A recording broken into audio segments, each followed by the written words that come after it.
Bonjour, et bienvenue à cette 73e édition de Easy Weekend Projects. Aujourd'hui, nous commencerons un survol initiatique concernant l'amplificateur opérationnel, le LM741. Nous parlons d'initiation, car le LM741 est un circuit intégré qui offre tellement de possibilités, qu'il est impossible, en une seule présentation, d'éveiller tout l'intérêt que nous pouvons lui apporter.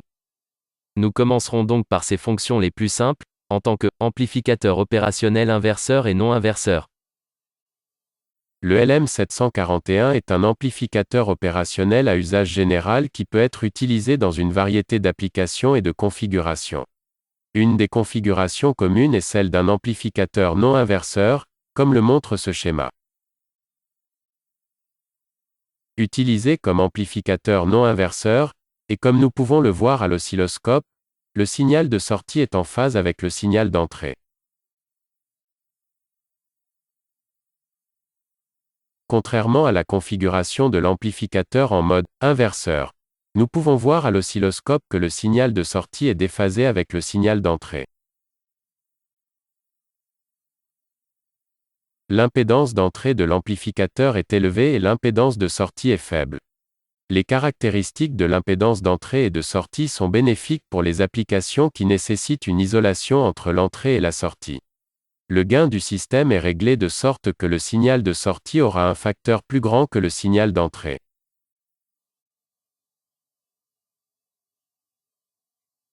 Lorsqu'il est configuré comme amplificateur non inverseur, comme le montre ce schéma, le signal est appliqué à la broche 3, l'entrée non inverseuse du LM741. Le gain du système est déterminé par la résistance de rétroaction, R2, et la résistance d'entrée, R1. Toutes deux connectées à la broche 2, l'entrée inverseuse. Le gain peut être calculé par cette équation. Le gain est égal à R2 divisé par R1, plus 1. Le LM741 peut fonctionner en alimentation simple, ou en alimentation symétrique. Au cours de cette présentation, cette application est configurée pour une alimentation symétrique avec des tensions d'alimentation à plus 15 volts reliées à la broche 7, et moins 15 volts à la broche 4. Quant au point commun, il est relié à la masse.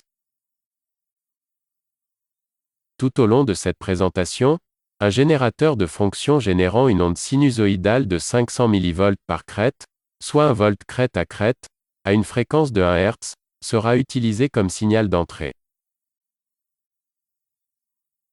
Des résistances d'une tolérance de 5% peuvent être utilisées, mais si l'application nécessite un gain de réponse précis, utilisez des résistances ayant une tolérance de 1%.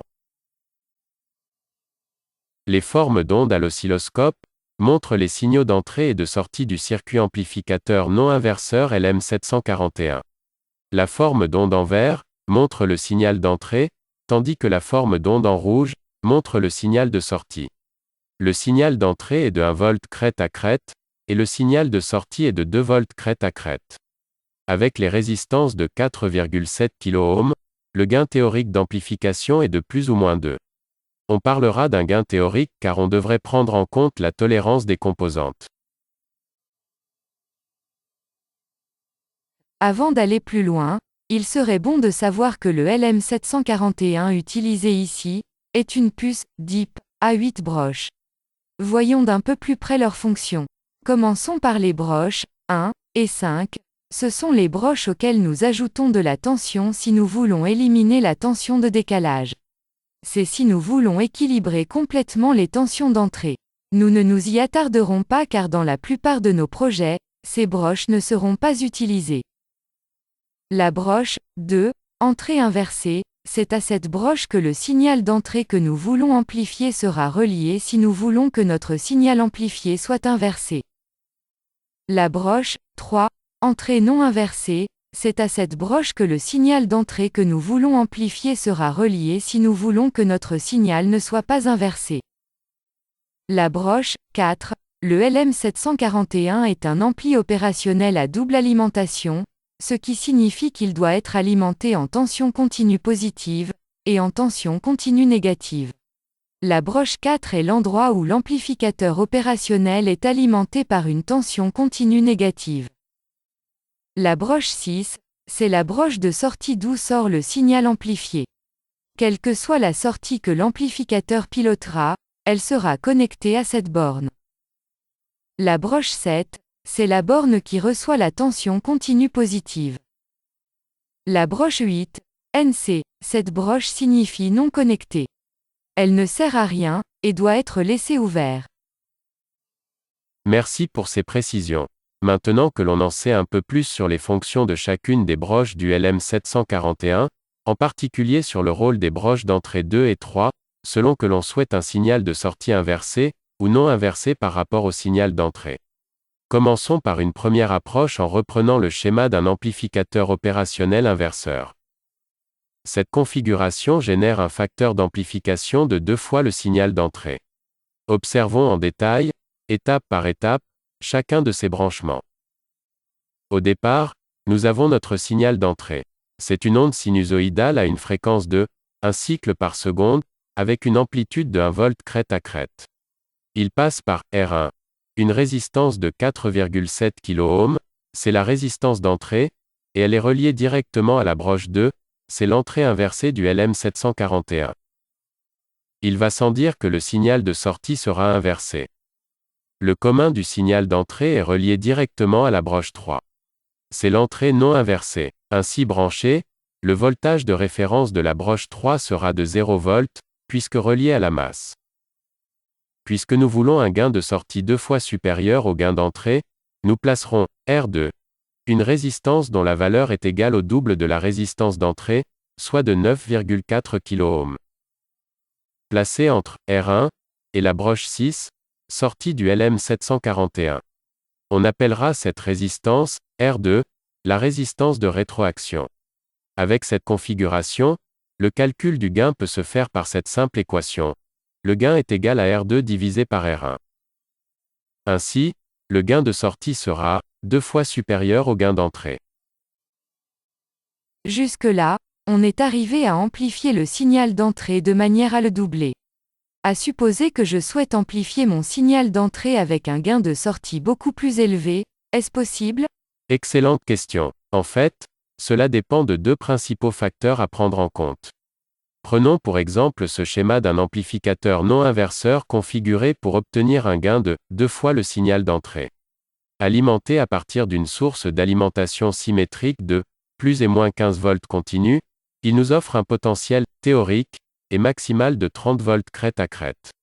Je mets l'accent sur le mot théorique, car en réalité la tension de sortie maximale ne dépassera pas les 28 volts crête à crête. Cela étant dû aux chutes de tension provoquées par les transistors de sortie interne au LM741. C'est le premier facteur à prendre en compte. Le second facteur dépend directement de l'amplitude du signal d'entrée à amplifier. Dans cet exemple, le signal d'entrée a une amplitude de plus ou moins 14 volts crête à crête. C'est le maximum de tension que peut supporter les entrées du LM741. Donc, dans ce cas précis, la réponse est non. On ne pourra pas obtenir un gain de plus de 2 fois sans altérer le signal de sortie. Par contre, si nous reprenons notre premier schéma d'un amplificateur opérationnel non inverseur. Avec cette configuration ayant un signal d'entrée de 1 volt crête à crête, la réponse est oui. Nous pouvons obtenir un gain allant jusqu'à plus ou moins 28 fois le signal d'entrée. Pour ce faire, il suffit de modifier la valeur des résistances R1 et R2, comme le montre ce schéma. Dans le but de faciliter les calculs du gain pour un ampli opérationnel non inverseur, j'ai choisi une valeur de 1 kΩ pour la résistance d'entrée R1. Comme je l'ai expliqué auparavant, l'équation utilisée pour calculer le gain se fait par la division de R2 par R1 plus 1. De ce fait, lorsque je connais la valeur de la résistance d'entrée R1, et que je souhaite connaître quelle devra être la valeur de la résistance de rétroaction R2, si je veux obtenir un gain de sortie 28 fois l'amplitude du signal d'entrée, je n'ai qu'à inverser l'équation. Ainsi, R2 est égal au gain, moins 1, multiplié par R1. Mathématiquement parlant, pour un gain de 28 fois, je soustrais 1, de 28, égale 27, multiplié par 1 kΩ, égale 27 kΩ. Si je veux obtenir un gain de sortie de 10 fois l'amplitude du signal d'entrée, je n'ai qu'à remplacer 28 par 10. Ainsi, R2 est égal au gain, moins 1, multiplié par R1. Mathématiquement parlant, pour un gain de 10 fois, je soustrais 1, de 10, égale 9, multiplié par 1 kΩ, égale 9 kΩ.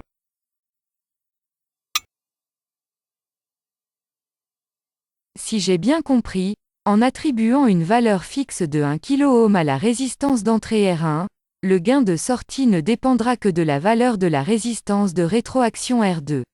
C'est exact. Donc, logiquement, si je remplaçais R2 par une résistance variable, cela me permettrait d'obtenir un gain variable? Exactement. Et c'est précisément là où je voulais en venir. Remplaçons R2 par une résistance variable de 30 kΩ. À partir de maintenant, réexaminons tous nos paramètres. J'attire d'abord ton attention sur l'amplitude du signal d'entrée. Nous avons un signal d'une amplitude de 1 volt crête à crête. Il s'agit d'une onde sinusoïdale à une fréquence de 1 cycle par seconde. Elle apparaît à l'oscilloscope en vert car elle est branchée au canal A, dont l'échelle de lecture est réglée à 1 volt par division. Le canal B de l'oscilloscope affiche en rouge le signal de sortie. Quant à lui, son entrée est réglée à 5 volts par division. Aussi, nous avons deux voltmètres témoins.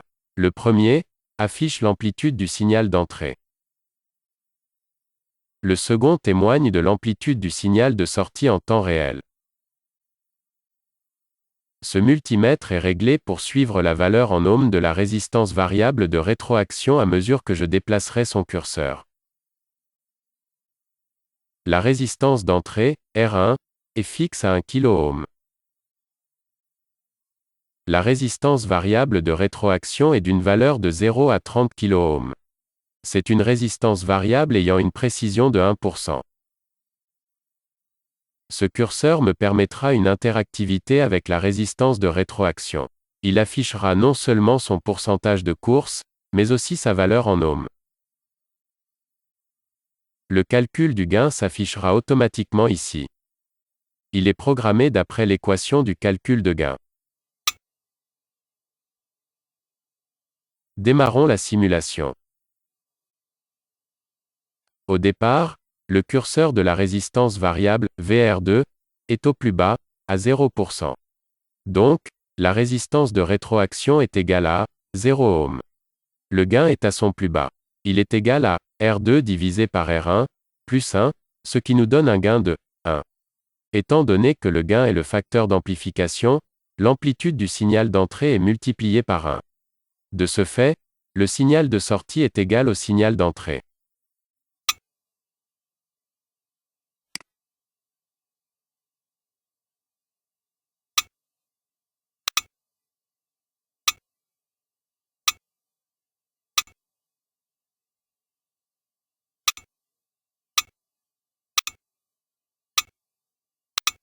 À 10% de sa course, VR2 est égal à 3 kΩ. Ce qui nous donne à la sortie du LM741, un gain de 4 fois l'amplitude du signal d'entrée.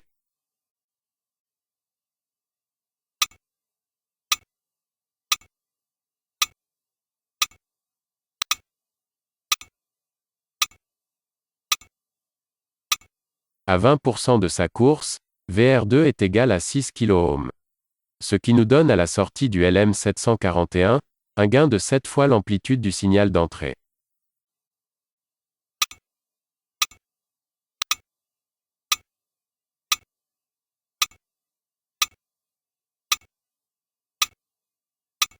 À 30% de sa course, VR2 est égal à 9 kΩ. Ce qui nous donne à la sortie du LM741, un gain de 10 fois l'amplitude du signal d'entrée.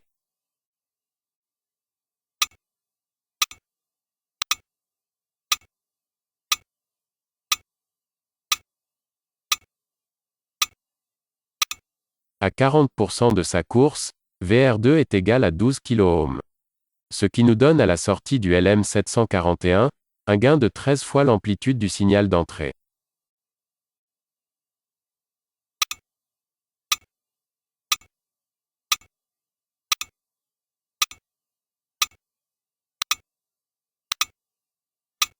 À 50% de sa course, VR2 est égal à 15 kΩ. ce qui nous donne à la sortie du LM741, un gain de 16 fois l'amplitude du signal d'entrée.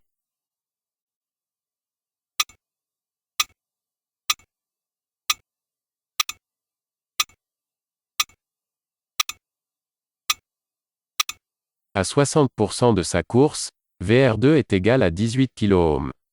Ce qui nous donne à la sortie du LM741, un gain de 19 fois l'amplitude du signal d'entrée.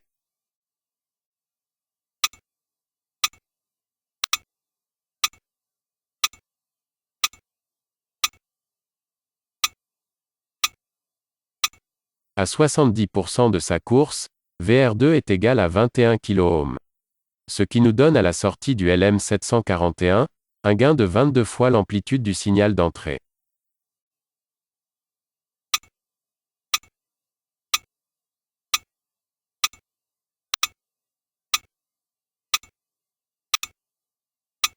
À 80% de sa course, VR2 est égal à 24 kΩ. Ce qui nous donne à la sortie du LM741, un gain de 25 fois l'amplitude du signal d'entrée. En ce qui me concerne, je m'en contenterai. Car à ce niveau, l'amplitude de sortie demeure dans une plage très sécuritaire, c'est-à-dire, inférieure à la limite maximale du LM741.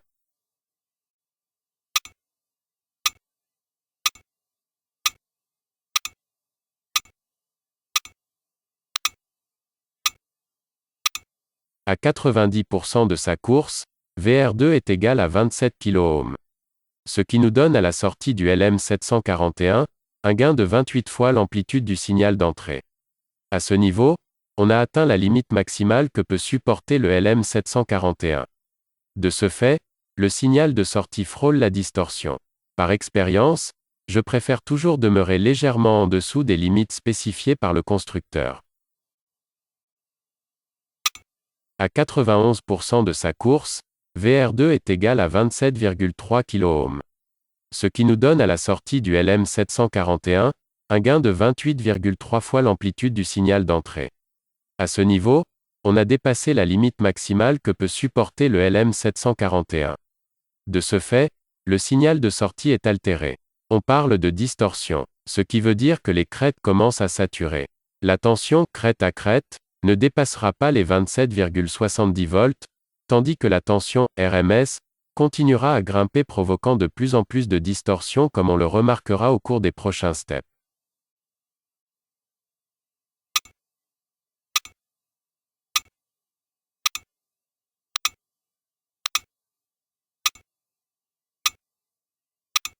À 100% de sa course, VR2 est égal à 30 kΩ.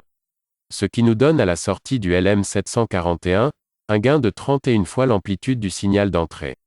À ce niveau, on aperçoit clairement la distorsion générée par la déformation du signal de sortie. Habituellement, c'est exactement ce que l'on veut éviter lorsque nous voulons amplifier un signal tout en conservant sa qualité initiale de haute fidélité. Sauf bien entendu, si c'est le but recherché. Par exemple, si je veux modifier le son d'une guitare électrique pour lui donner un son rock and roll. Dans ce cas précis, plus il y aura de distorsion, mieux ce sera. Il n'y a pas à craindre pour le LM741 car il possède des protections pour ce genre de dépassement.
En espérant que cette présentation vous a été utile et instructive. Si oui, cliquez sur j'aime. N'hésitez pas à nous laisser des commentaires, et surtout, Je vous invite à vous abonner car ça nous encourage à poursuivre dans cette direction. Merci de votre attention, et je vous dis, à très bientôt pour une autre édition de Easy Weekend Project.